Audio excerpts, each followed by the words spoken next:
Eu sou a Márcia Signorini e esse é o Gráfica Drops. Você sabe o que é fotografia?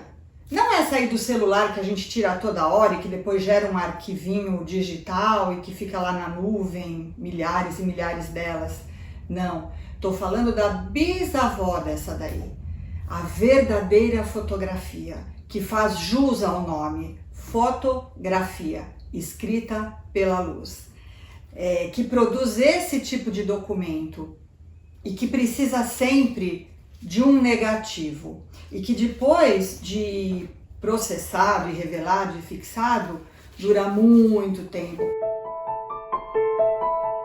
Então essas fotografias em preto e branco, produzidas dessa forma, elas representam um dos maiores desafios para a reprodução gráfica. Esses pretos intensos, esses brancos com detalhes, tudo isso é a maior complicação para a gente conseguir reproduzir fielmente. Então esse assunto da fotografia é um assunto muito interessante, que vai dar muito pano para manga. E como é uma história muito longa, eu vou precisar dividir esse assunto em vários vídeos. Na história da evolução das técnicas gráficas, a fotografia é um marco, ela marca uma linha divisória. Nos sistemas pré-fotográficos, todos, sempre havia a necessidade de um artista, alguém capaz de traduzir aquela cena que ele via em um desenho, que depois era passível de transformação na linguagem própria da matriz, fosse ela de madeira, de metal ou de pedra.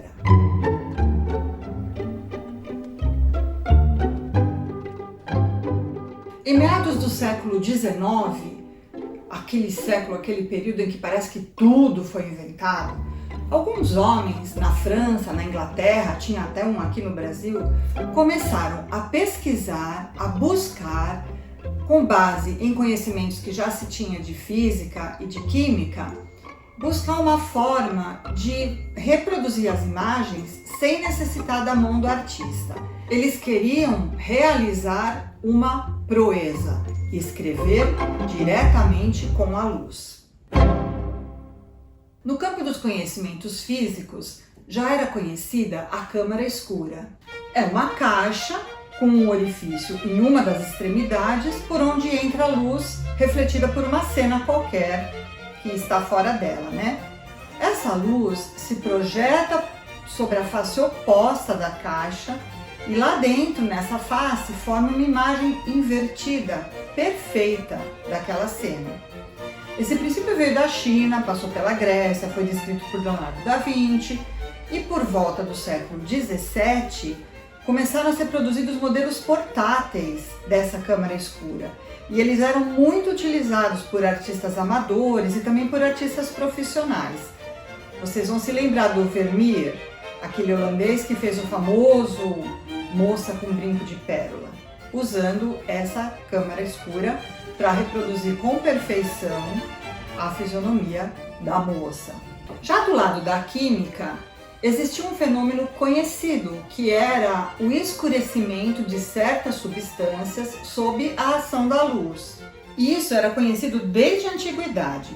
Por exemplo, a pele humana, a carne, a madeira recém-cortada, tudo isso escurecia ao ser exposto ao sol. Em meados do século XVIII, o cientista alemão Schulz comprovou que alguns sais de prata escureciam sob a ação da luz.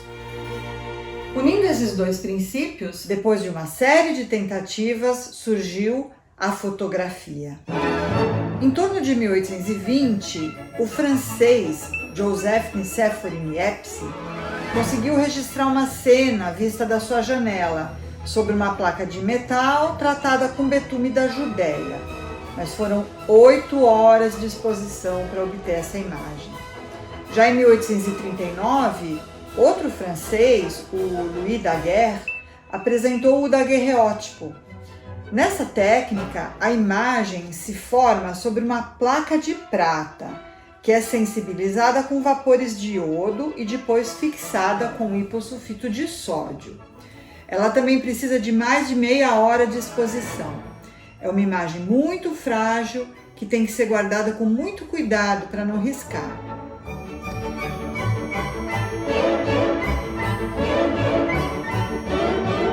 Enquanto isso, mais um francês, o Hercules Florence, que vivia no Brasil, também fazia suas investigações. Algumas anotações de 1832, 33 comprovam que foi ele quem usou a palavra fotografia pela primeira vez, anos antes desse termo aparecer na Europa. Mais ou menos na mesma época, na Inglaterra, havia um fidalgo, o Henry Fox Talbot. Ele não sabia desenhar, mas ele queria muito reproduzir as paisagens da região onde ele vivia, uma região rural. Então ele inventou a calotipia e o seu produto, que é o calótipo, que significa bela imagem. Ele é produzido em papel em vez de metal, então gera uma imagem em negativo que pode ser reproduzida várias vezes por contato, usando o mesmo processo. Pronto! Agora sim, com o negativo e positivo, nasceu a fotografia. Olha, você que chegou no mundo depois da Revolução Digital, talvez não se dê conta da importância que teve isso para o mundo em geral e particularmente para o nosso mundo maravilhoso da gráfica. Em 1844, Talbot publicou o primeiro livro ilustrado com fotografias, O Lápis da Natureza, em 6 volumes. Uma maravilha. E graças a ele eu tenho emprego até hoje. A partir de 1850 até 1880, uma outra técnica dominou esse campo da fotografia, o colódio úmido, do inglês Frederick Scott Archer. Ele usava placas de vidro cobertas por verniz sensibilizado com nitrato de prata, que era muito mais sensível. Com exposição de poucos segundos, se obtinham negativos bem mais duráveis. O problema é que tudo tinha que ser manuseado ainda úmido, sem perda de tempo. E o próprio fotógrafo precisava processar as imagens e para isso levava seu laboratório nas costas por toda a parte onde ele ia.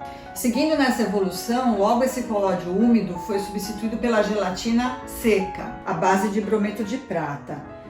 Isso foi um passo importante também, porque permitiu a separação das funções de captação da imagem, de um lado, e do processamento de negativos e cópias de outro.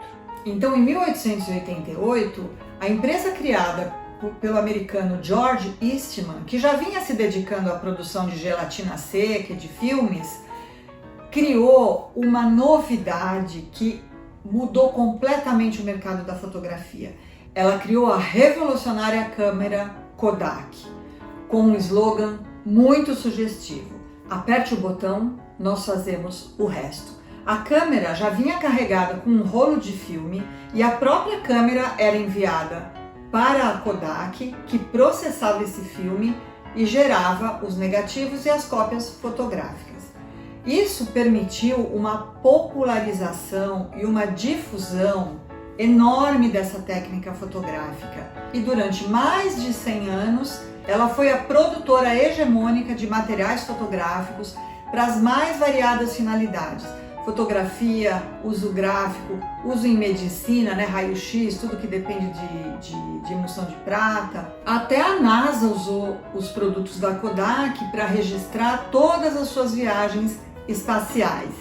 E interessante que, embora tenha sido a Kodak a empresa que primeiro produziu uma câmera digital, ela acabou sendo atropelada por essa evolução do digital e acabou praticamente falindo. Ela não faliu de verdade, ainda existe a empresa, mas ela atua em outros campos e a participação na parte gráfica mesmo, na parte de fotografia em si, é bem menor. Então, vamos ficando por aqui. Por hoje é só, mas não perca os próximos vídeos dessa série, onde a gente vai continuar falando sobre a fotografia e como ela impactou o mundo gráfico e está presente hoje em todas as etapas do processo gráfico.